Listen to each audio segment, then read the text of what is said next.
This universally popular, cutesy, cozy farming sim is certainly one of the most wholesome gaming experiences to grace our screens. Released in 2016 and a love letter to the Harvest Moon series, Stardew Valley manages to encompass all of the turnip farming, slime bob slashing, and NPC romancing we could ever dream of. Incredibly and impressively all created by one man, Eric Barone, or Consend8 as he's more widely known. Of course, we wouldn't be here if everything was all as it first appears. There's a deep, spiralling pit of conspiracy and mystery if you scratch away at its surface.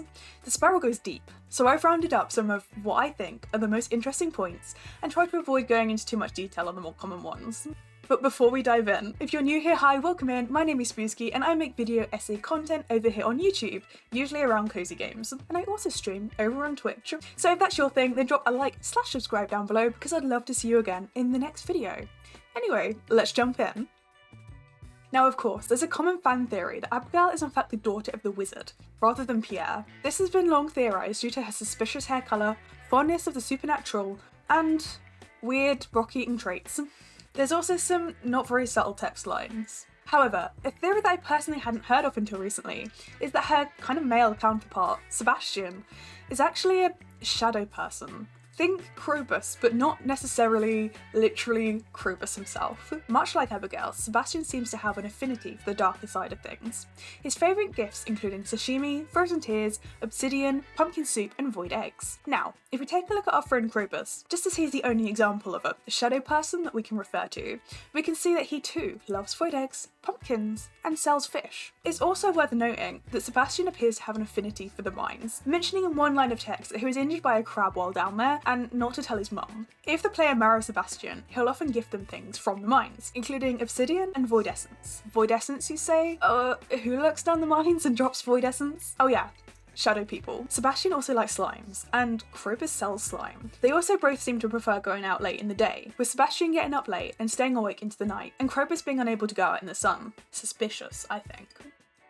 Oh, Linus, the solitary character living in his tent near the mines, with a distrust of the townsfolk, and quite rightly so. But have you heard? He's not exempt from the theories. Okay, so there's two main Linus theories. Theory number one is that Linus is the founder of Joja.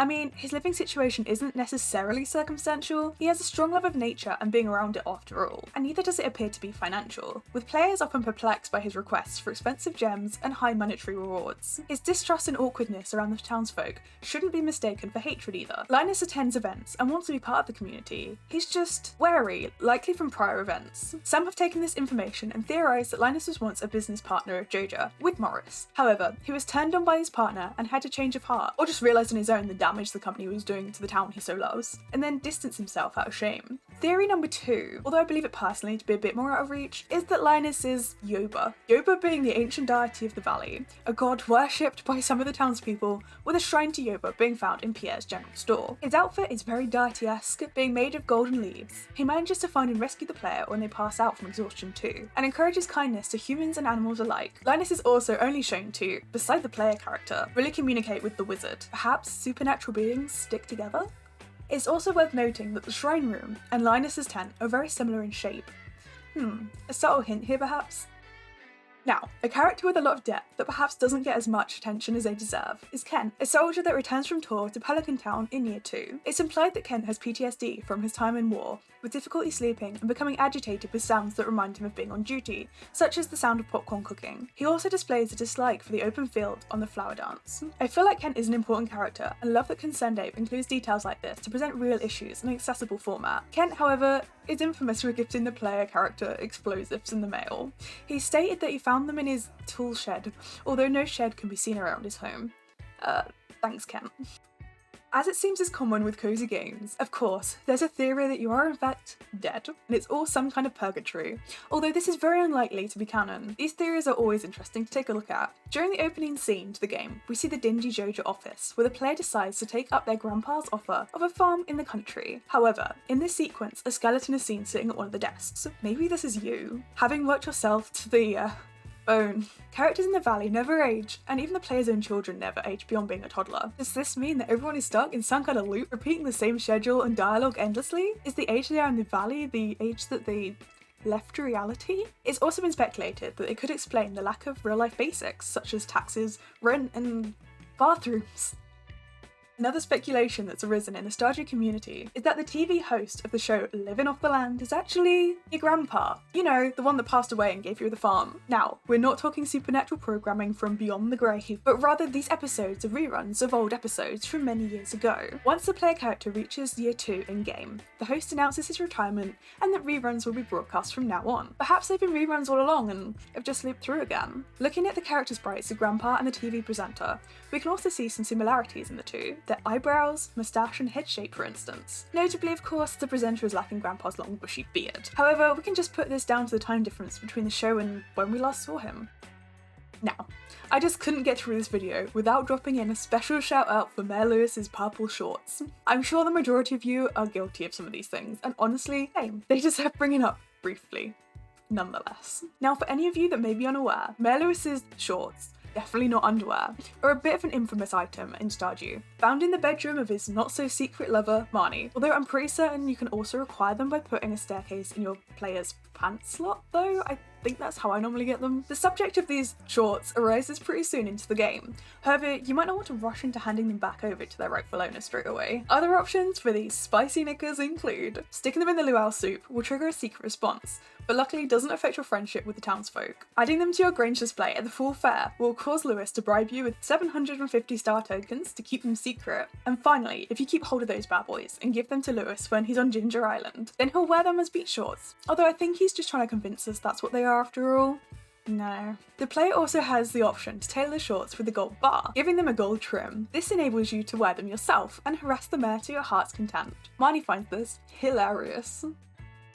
If there's one place other than a busy supermarket that fills me with dread, it's the Still Coven. I've died, well, passed out there. Actually, let's not dwell on that. You may also have noticed, between sessions of being chased by a variety of lovely creatures, that there are some small plaques on the way down. If, like me, you've tried to interact with them with no success, then listen here. Members of the Stardew community have actually figured out what they say, and it turns out that the writings on them are encoded with a cipher. Plaques located on levels with a rough wall texture actually read, "We are cursed, too much iridium." Interestingly, purple slimes are frequently found on these levels, and they often drop iridium. Plaques found on levels that are filled with mummies, however, will instead read, "Wizard sealed us in this prison, until the day a hero puts us to rest." Is this our wizard?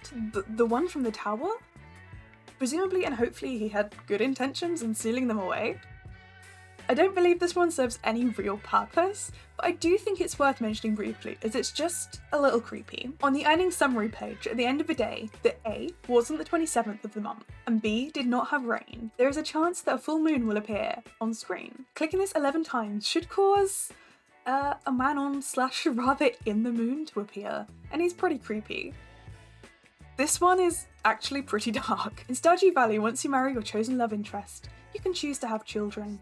But the game does also let you unhave those children. Later in the game, once players have access to the witch's hut, there'll be 3 shrines. One for our discussion here will be focusing on the Dark Shrine of Selfishness. However, the other 2 are the Dark Shrine of Memory and the Dark Shrine of Night Terrors. The former erasing memories of your ex-spouses, and the latter introducing monsters to your farm at night. The Dark Shrine of Selfishness, however, erases your children, turning them into doves that fly away. And let's just note that your spouse doesn't even react to their disappearance whatsoever. So, all is forgotten, right? Well, not necessarily. This brings us to the curse of the 26th of Fall. During this day, a new channel may appear on your farmhouse TV. This channel will simply be called ... Upon noticing this channel, realistically, I'd run. But hey, if you watch it, an ancient doll item will appear on screen and the following dialogue will accompany it. "You brought this upon yourself. Now I'm free. Hee hee hee." The doll pops out of the TV as an item, and the player can pick it up. Sinister. And that's the end of that, right? No. If you take the doll back to the witch's hut, it will float in a horror movie-like fashion in the middle of the room and then attack the player. You must defeat the doll, and upon doing so, it'll turn into a black crow and fly away. Obviously! In an article about the shrine, Game Rant stated that after abandoning children in Stardew Valley, a couple of other events can occur as well, though they are not tied to Fall 26. Players may receive a terrifying phone call that says, "You have forsaken us." But this cannot happen after bringing the doll to the witch's hut. And if players have turned many children into doves, there's a chance they'll fly past in formation during Stardew Valley's summit sequence. From the beach, you may have noticed a singular, fairly large stone sitting just off from shore. This is actually known as the Lonely Stone. It's even labelled on your map. making a stone sound when clicked. However, strangely there's no lore behind this at all. Not to mention, none of the other characters mention it, and there's nothing in the game files either. Was the stone originally intended as part of the storyline, or a secret mechanic that never made it in fully? Have you seen the beach creature? And no, I'm not referring to Mayor Lewis in his purple shorts again, I promise. Within the game, there's a very slim chance of the player sighting an unusual green sea creature south of the docks at the beach. You cannot interact with it. Rather, it'll eventually just swim south and eventually be out of view of the screen. The creature can also be seen in Krobus' 14 Heart event, being a key part of it. So, what is this creature? Why is it seemingly connected with Krobus? And are the shadow people in sync with a mysterious selection of hidden creatures, perhaps? I want to know more. With all the quite frankly unnerving things going on in this universe, the existence of alien life quite honestly doesn't make me bat an eyelid. But even so, the strange capsule does concern me ever so slightly. Once the capsule has been broken open, there's actually a 1% chance of running into a dark creature running around town. Count me out. Gunther, the museum custodian, is a mysterious chap. We can't befriend him and he doesn't go to any events. And wait, actually, I've never seen him outside of the museum. This realization has led fans to theorize that Gunther is in fact a ghost, bound to the library and filling its collection. It's his unfinished business. Okay, here's what I believed with the original post on Reddit from user Stripes and Shades. Not every character in Stardew Valley is able to receive gifts, become friends, or even say much of anything. For most of them, there's a good reason. Boris is a soulless corporate shill you'd rather not deal with. The mining dwarf has rocks to arrange, Gil has no time for your shit. But most of them are seen in other events and holidays, acknowledged by other characters, and seem to have other things going on in their lives. But Gunther does not. He never returns a holiday, seems to leave his library, not for food or anything else, will only speak to you about matters concerning his collection, and literally nothing else, and no one seems to notice that exists in the first place. I firmly believe that Gunther is a ghost of an archaeologist, possibly died in the glittering boulder rock slide, and the collection is the unfinished business keeping him in the mortal realm. For example, note that in the romance scene with Elliot that takes place in Gunther's very library, he's nowhere to be found. Even Clint, who is painfully shy, makes an appearance. Not to mention that Elliot never once thanks the librarian for offering the space and time for the reading. The one and only time he is seen outside the library is to give you the rusty key. Note, however, that this is after many donations to the library. They could be possibly giving him more power for solving his unfinished business, and he's managed to escape the library for a short time. There are, however, two characters that do acknowledge Gunther, Jazz and Vincent. Please note that this is not Penny, who sees him daily, Elliot that sees him at least weekly, or any other member of the town. While this may serve as an argument against Gunther's spiritual state, one might note that in media, children are often more receptive to the supernatural, and often see them when adults cannot. A pretty convincing argument. I'm actually pretty sold. Now, of course, there's so much more theory and strange lore around this game, but these are some of the points that really stood out to me. Personal favourites, if you like. Let me know what your favourites are and tell me all about anything I've not covered here too. I love learning about this game, and every time I discover something new, it makes me love it even more. Thank you so much for watching. I hope you enjoyed this video as much as I enjoyed making it. If you did, then please consider dropping a like/subscribe down below because it would really help the channel out. I know I'd love to see you again in the next one. But until next time, goodbye for now.